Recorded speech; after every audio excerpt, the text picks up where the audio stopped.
What up, party people? It's Friday. Woo, woo. So we're bringing you a little special Friday treat. We're back on the interview train for a little bit. I guess we'll just make the announcement motherfuckers. that there will be no interviews in December because we want to have a holiday break. There will still be normal episodes. Everything like normal is happening, but we cannot function and do interviews at the same time in December. So we're going to overload you in November to compensate for it. So please enjoy the mass amount of interviews that I will be lovingly editing for your enjoyment. We may release one in December, but just know it didn't happen in December. Yes. Today we are interviewing Liv Byrne, who is completely adorable. And she's great. I had the coolest, like, glittery background that now I'm like, do I need that for our Zoom interviews? Course. I think I need that. God, you know Rhodey would tear that down in a heartbeat. Oh yeah, Ahsoka's totally would destroy it, but Ahsoka will literally look at it and be like, cool, jump. Yep. She will eat it, and that would be a problem. Liv just recently released a single, Mad at You. We talk about that. We talk about what Muppet she would get tattooed on her body. It's a great conversation. Very insightful. Yes. No, it really is. Muppet joke aside, educational, it is really good. if you will. So without further ado, I'm Leah. And I'm Beth Ann. And this is She Will Rock You. Where are they getting a dub in a CBS executive meeting? No. Bitch, don't touch my thermostat. The ghost be like, hold up, before I haunt you, let me turn down the thermostat. Who is this band? We're on page 1, guys. This is She Will Rock You. Okay, we are here and we are joined by the wonderful Liv Byrne. Say hi to the people. Hello. Thank you so much for having me on the podcast. Thanks for coming. We actually have back-to-back interviews tonight. We have Liv and then Olivia, so it's not confusing at all in our schedule. Not one bit. Oh, wow. That's crazy. So to start, tell us a little bit about yourself and how you got started making music.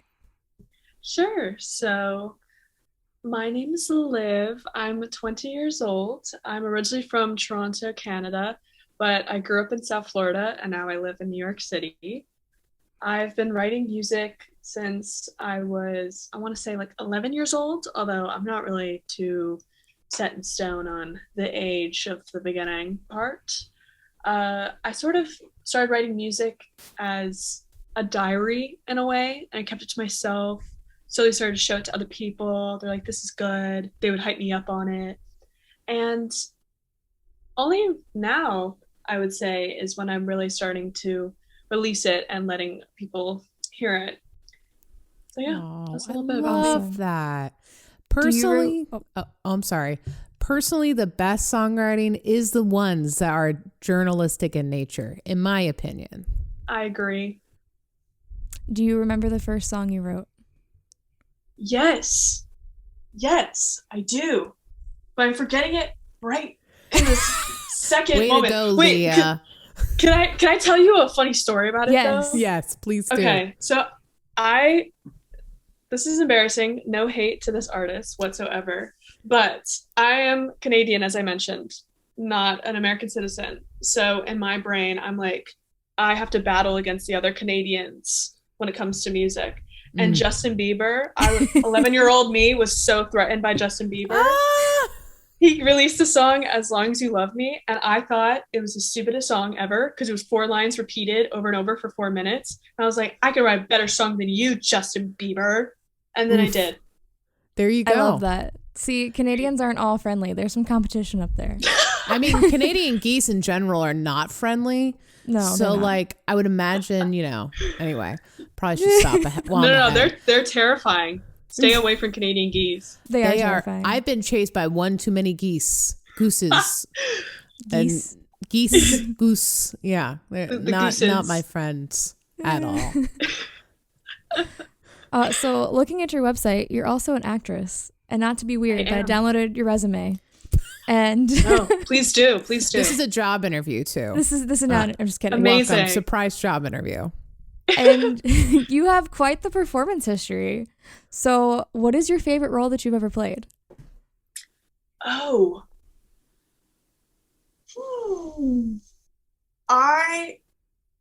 Okay. From an actor standpoint, I would say the roles that I hate the most when I receive them are the roles that I think are the best because it challenged me to understand a perspective that otherwise I would have paid no attention to. So I always love when I'm playing like a villain. I mean, I don't enjoy being the villain. Who enjoys being the villain? But no, you can when you play, you can enjoy being the villain.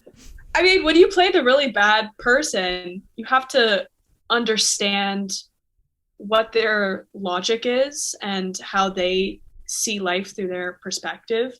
And, you know, you have to empathize and sympathize with them in ways. And I feel like that expands me as an actor and a person. So I'm totally blanking on her name right now, but I played this character from this one show. She was like racist, not a good person at all. But I feel as though I've grown as an actor because of that. But there's also ones that I've done in full production. I think Doreen from Moliere was a good moment because, well, first of all, they put me in a lot of layers of clothing. The director, he was like, your boobs are too small. So he gave me like extra boobs. Well, that was a constant in high school. That was so a constant awkward. In high school. People were constantly trying to change my body shape. They're like, your boobs are too small. Your butt's not big enough. So we're just going to add padding here. That's so rude. Okay. But it would help me with acting, I guess. You know, you try to expand, you know, you take a situation, try to make the best out of it. And I'm like, okay. You know, I'm going to learn how to function with double D's now. Okay. Important life skills. Come on. A breastplate always helps everyone act. I mean, that's acting 101. It is. That's hilarious. Yeah. But the villain thing is interesting. I never thought about that, how uncomfortable it could be to just play a really shitty person. Yeah. Very true. So how do you balance your acting life with your music life? Because I feel like that would be a lot. Well, currently, because I'm a BFA acting major right now in college, and I also have another major and minor, but that's besides the point. Oh my god, did you see that? I almost flicked myself in my face with my with my sweater thing. It's okay. I organize my schedule. So all of my classes are Monday, Tuesday, Wednesday, and then Thursday through Sunday I get to focus on music and promoting and social media and all of that. So that's how I balance right now. When it comes to next semester, I don't know how that's going to happen, but I'm going to figure out a way, because where there's a will, there's a way. It's more of just a shift in your mindset, if that makes sense. Yeah. When I'm making music, I'm myself. And when I'm posting about music on social media or whatever, like, it's just my authentic self. So when I'm acting, that's when I'm placing myself in another person's perspective or thought process. So it's not that difficult of a switch anyway. If that's helpful. It sounds exhausting. I'm always in awe of artists that come on our show, and I'm like, how do you do all that and sleep and have a social life and make music? Like, it's crazy to me. I think I'm only starting to get the hang of it now, and I definitely fall off the wagon a couple times. So, but you did just release a single, so please tell us about "Mad at You." Yes, "Mad at You" is about one of the first stages of getting out of a toxic environment, toxic relationship, and it's just accepting that you don't want to be treated this way anymore. Love it. So where do you what musical influences do you listen to, and like what inspires your songwriting? Well, I think good art inspires me always. So obviously I have my token artists that constantly inspire me, but I think all good art is inspiring. Ariana Grande is my biggest, like, oh my god, it's Ariana Grande. But I also really love Role Model, Jeremy Zucker, Doja Cat, obviously, Amine. You know, I really love people who are, that's the thing about Doja Cat and Amine. I think they're both very clever in their writing. Yes. And they're like comedic but sexy at the same time, and I Very love much that. so. I adore that. So it's sort of just, I don't know, that's how I talk in real life. I feel like I write the way that I talk in real life and the way that I think in my head. So it's more of just getting to the piano after I've heard a song that I really like, and I'm like, yes, it's time to write. And then I just speak my mind to a piano for like I love minutes. It makes it more relatable. Yeah, it makes it more relatable. But you bring up Doja Cat, who I also am a pretty decent fan of. But what really sticks out to Doja Cat for me is just like, she doesn't, like you were kind of saying, she does speak her mind. She does it comedically witty, just how she builds her rhymes. But then personality wise, she's just her own person, and she does not give two shits what you think about her. And she doesn't care about fitting in a mold that the industry has made for her. She cares about just being this sometimes goofy, sometimes sexy, just embracing everything that her personality encases. So I think that's always good.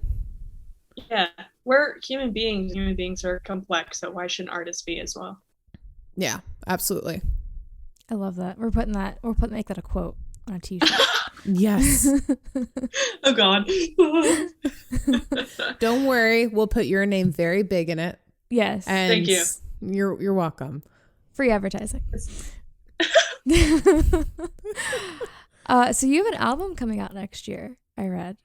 I do. Please tell us about it and what people can expect. So the album is called Growing Pains, and it's about growing pains. It's Good about like when you're shifting from living with your parents, growing up, high school life, all of that, to being out on your own and really getting to pick and choose the parts of yourself that you want to hold on to, and those that you don't really feel as though you have a reason to keep anymore, because sometimes you need certain traits or certain behaviors to survive the environment that you're raised in. And so when you're on your own, you no longer have to, you get to find, you get to choose who you surround yourself with and all of that jazz. And it's really just about the struggles within that process. And it's told through the storyline of leaving a toxic relationship and deciding whether or not you want to focus on yourself, or if you want to start the cycle again of finding yourself through someone else's eyes.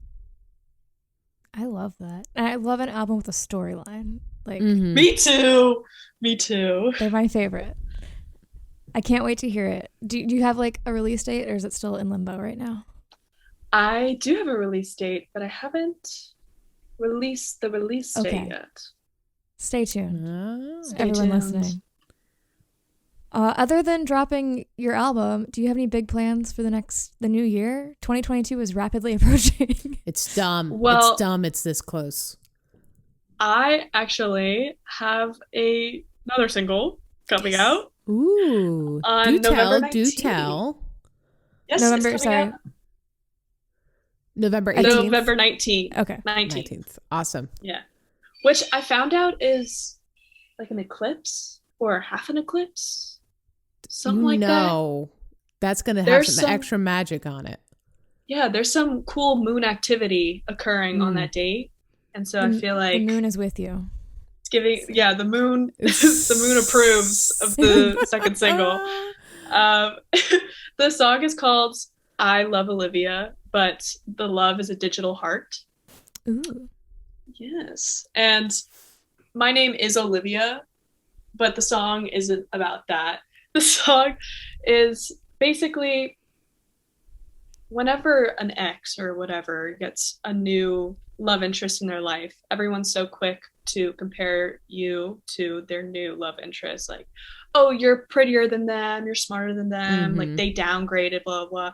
And I never understood that, because, I mean, my ex is the one that I have the history with, not their new love interest. And if they're starting a new relationship, I hope that means they grew from what we had and they shifted their ways. And I hope this new person has a better relationship than I did.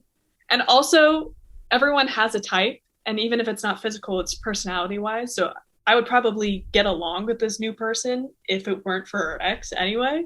So I didn't really get that. And I didn't want to put anyone's name in the song. So I just decided to put my own name. Smart. So no one be like, who's Jessica? And then go through like my followers and then start DMing random You don't Jessicas want a that I Becky follow. with the good hair situation on your hands?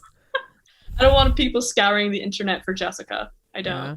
Man, I love that messaging. What great. Just chill. Just chill. Everybody stop comparing women to each other. I love it. Love isn't a competition. You shouldn't have to fight for someone's attention. Absolutely. Yeah. I'm very pumped to hear this. I will be definitely waiting to hear it. So before I throw it to Beth Ann for our lightning round questions, where can people find you online?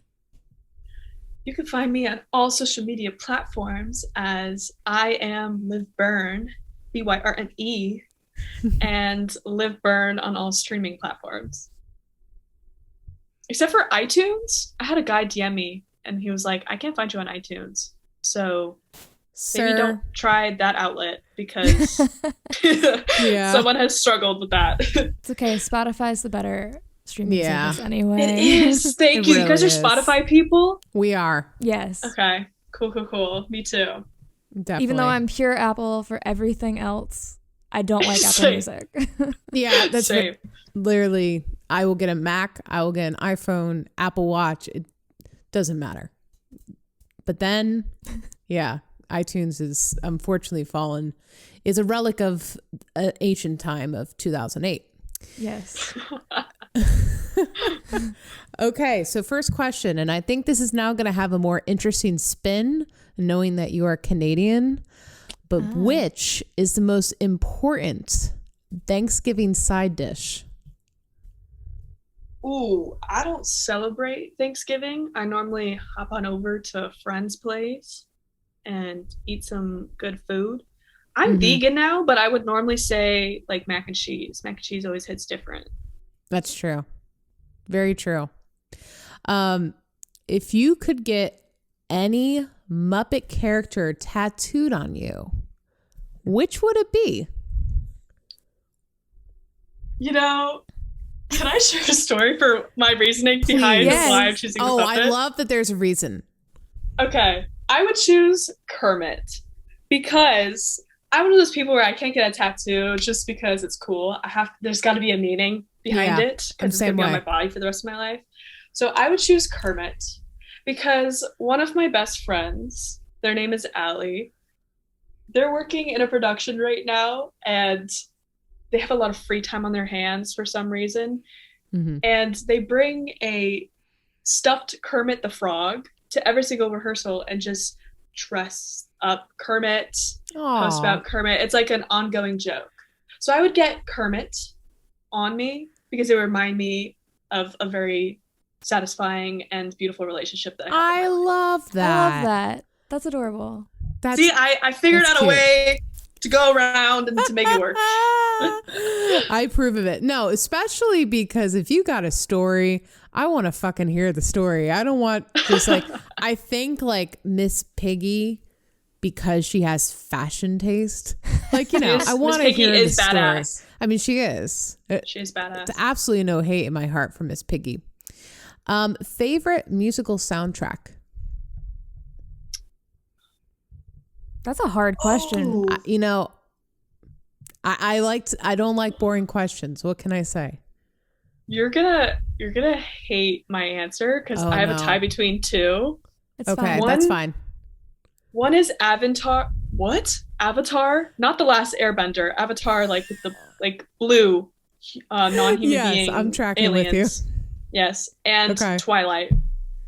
Ooh, interesting. Oh, you guys didn't come for me for that. Okay, cool. No, the Twilight soundtrack slaps. It does. Okay, thank you. I'm not going to come for people for their choices unless it's Limp Bizkit, and then you might get some hate from me. Live, laugh, Limp Bizkit. Dude, you sent that to me. For context, Leah sent me a card decal in a That's available on Etsy. You can buy this decal. Live, laugh, Limp Bizkit in the most Like Chugi font. Yeah. 100%. Amazing. And the last question, and this is our signature question, so no pressure. If you were a cereal, which one would you be and why?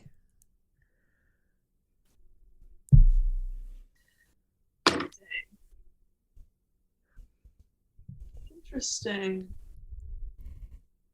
I don't really eat cereal, so I'm like trying to go through.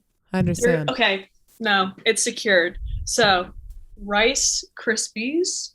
I have not heard this one. Please continue. That's in your answer.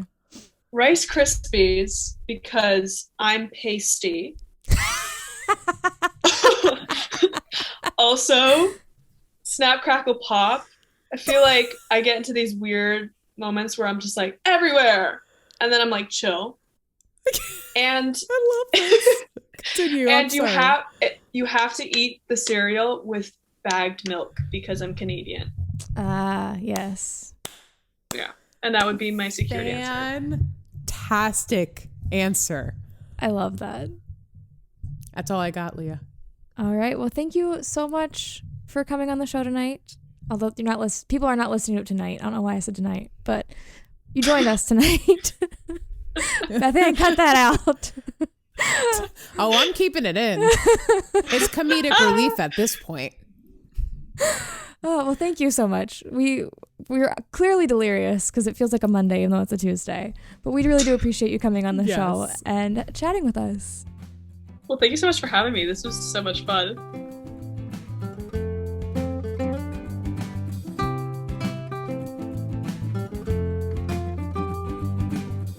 Thank you for listening. You can leave us a review on Apple Podcasts if you like this show. Special thanks to Death of Fawn for our intro riff. You can visit our website at shewillrockyou.com. There you'll find links to our social, the show notes, and a place where you can contact us. Other than that, don't do drugs.